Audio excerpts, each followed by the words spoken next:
The Raptors struggle mightily and lose to the New Orleans Pelicans 120-90. I'm Randy Urban. Welcome to Raptors Night Cap. Tonight we're joined by Sherman Hamilton, Jack Armstrong, and Amy Audibert. Amy, you're in the Smoothie King Center. You're in New Orleans. I know it's a little loud out there, but just what issues were you seeing with the Raptors tonight? Yeah, I mean, this was one of those start to end, right? Just the way New Orleans started the game and they just didn't stop and the Raptors just couldn't get anything going. And it's the NBA. I mean, Alvin said it on the broadcast. Nick kind of said it in his press conference too, right? Some games are just going to be like this, but you credit the Pelicans who have gotten a lot better with CJ McCollum. And I mean, just adding to Brandon Ingram and JV and their entire company, they're a good team. And for the Raptors, I think, you know, you have to be confident in what you are able to do, and you just didn't do it tonight. Mm-hmm. Sherm, season low from the field, 30%.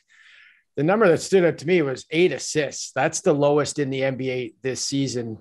What was going on there? Is that just strong, sturdy, stingent Pelicans defense, or Raps missing shots? Well, I think it's a combination of both. I mean, the Raptors had looks. They had the ability to make shots, and you can't get a high number of assists if you're not making shots. But, you know, we talk about the Raptors having length. You see some of the length for the New Orleans Pelicans. I mean, they can play with some bigger bodies out there and could create some issues. And I thought that early in the game, they did a great job of imposing their will in the paint of the Raptors. And they just kind of established that, and they kept on going after the Raptors. And we all know this. It's the 10-10-62 theory, right? Like, there are 10 games in a season where you're going to win no matter what you do. There are 10 games in a season that you're going to lose no matter what you do.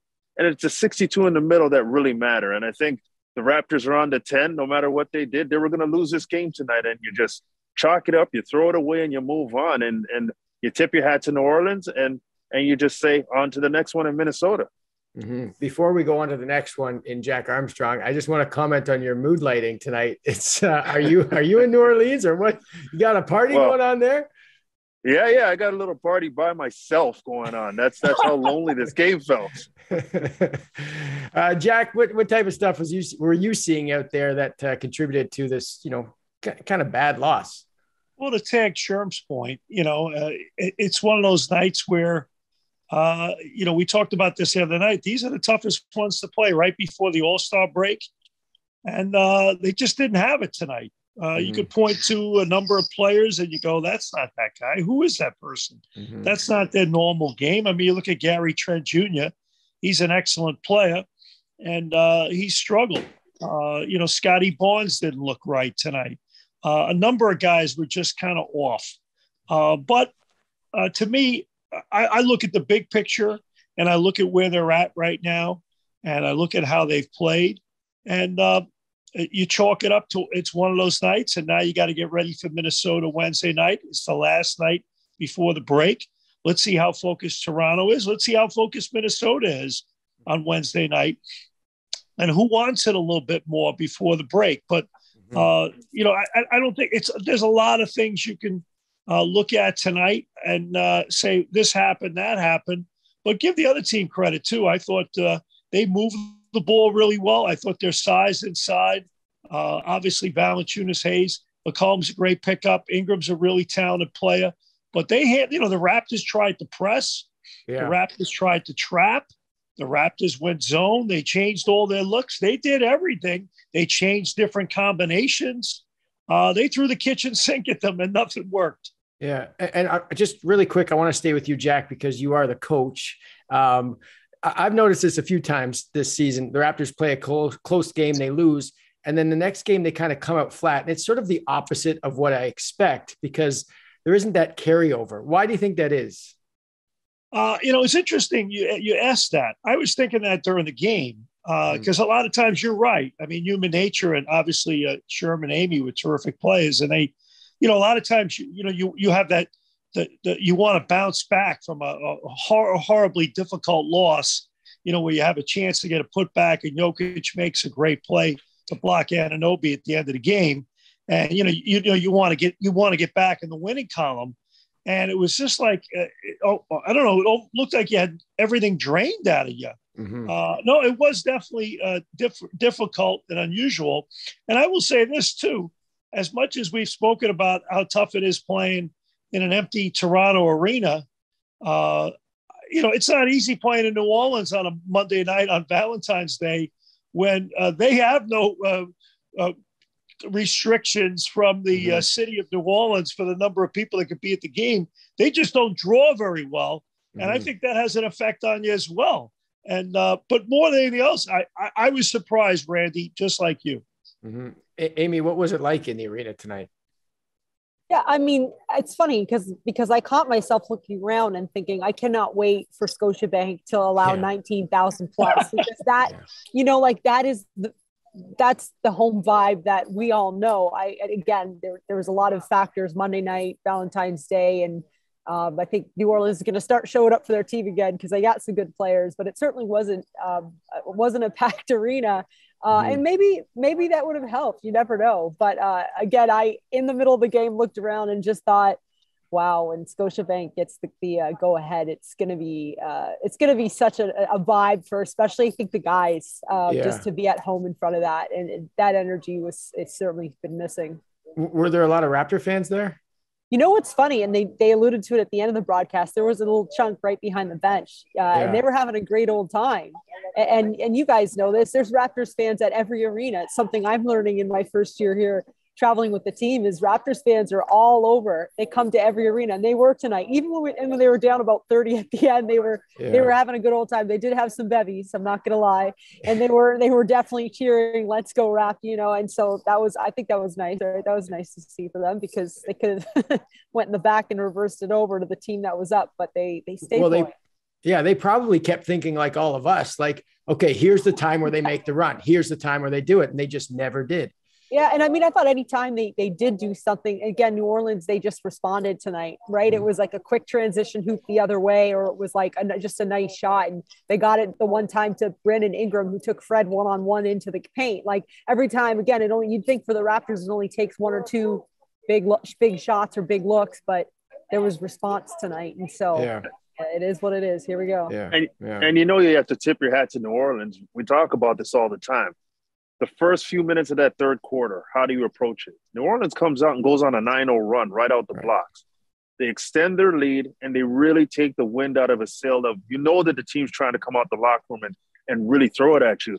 And they did a great job controlling that portion of the game and really stabilized and reinforced the fact that they were going to take care of business throughout the rest of the game. Mm-hmm. Sherman, what'd you think of Thaddeus Young's debut? I know he didn't have a lot of minutes, but. Yeah, I mean, you're never going to really judge a guy's game based on a 30-point blowout. Do it. I think it was important, but I think it was important for him to get reps under his belt. It was like his fourth game since January 1st, something like that. So get him in there, get him some reps, get him some extended time on the court, even though he might not be playing with some of the starters, but he just needs to run up and down and figure some things out. And Nick is still coaching these guys, so he's getting play calls to run. He's understanding defensive schemes.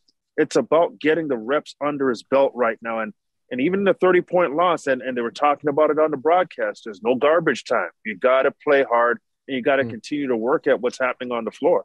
Mm-hmm. Jack, before the game, they chose Jarrett Allen to replace James Harden in the All-Star game. Were you surprised, just like me, that it wasn't Siakam? It was disappointing. Two things that probably worked in Allen's favor. Number one, the game's in Cleveland. So that helps with the home court flavor. And number two, they have a better record than Toronto. Mm-hmm. So I'm sure those two factors played into it. I'm really disappointed for Pascal because he's played the best he's ever played in his career.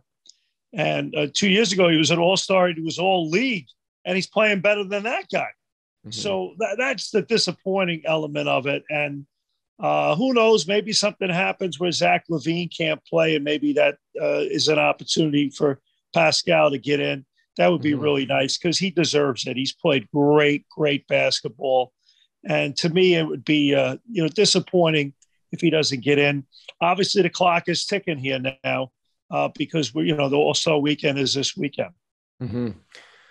Amy, Siakam, speaking of Siakam, he got fouled by two players near the end of that second quarter, sent him to the locker room, no call. It kind of brings up an interesting point for me. Do you think you should be able to challenge a non-call like that when there is, a stoppage with a whistle with the ball goes out of bounds. Like, I know you only get one challenge anyway. Like, you should be able to challenge that the foul wasn't called, not just that the foul was called and it wasn't right. Yeah, I agree with you. It's definitely an interesting question. Yeah, I mean, if you're going to give him a challenge, open it up, right? Because that's at the risk of the coach. And I agreed with you because Pascal was getting hammered tonight. Like, not just on that play. How about when he hit the shot at halftime? I mean, to even get that shot up, he took a couple hits right at the buzzer when he hit that shot. And I was just, he certainly he took some contact tonight. And I'm just like, I was surprised. But I agree with you, Randy. Yes, I think that it would be, why not? I mean, if a coach is going to blow it, the coach is going to blow it, right? It's up to them. Yeah. Why not give them the decision? But Sherm's the most level-headed of us all. So let's ask him what he thinks. Listen, I think that whole idea of challenging a call is still shaping into form. Yeah. There's still things that they have to address. And one of the things is what you pointed out. Another thing would be, well, if it's a successful challenge, why don't you keep a challenge? Not just keep the timeout, keep the challenge as well, so you can use it down the road again. So I think they're still in the trial phase of this whole experiment, and they've had some positive results and they've had some tougher situations. So I think to what everyone's saying, you can add to this thing to make it more beneficial and make it more intriguing for a coach to either make a call, make a challenge on a non-call, keep your challenge for another time if you're successful, and let's see how that shapes out. But the key thing is the time. Sometimes these challenges are taking a long time to come to completion, and that's the area that they have to be consistent with. Can't have them drag out. The time frame that they do this in has to be consistent. All right, guys, I'm going to stop the bleeding on a night like this. Why couldn't you do that in the game, Murph? I'm going to put an end to the show tonight. Appreciate you, as always, doing the show. Next game for the Raptors, last game before the All-Star break, Wednesday night in Minnesota against the Timberwolves. Tip-off goes at 8 p.m. Eastern. We'll see you then.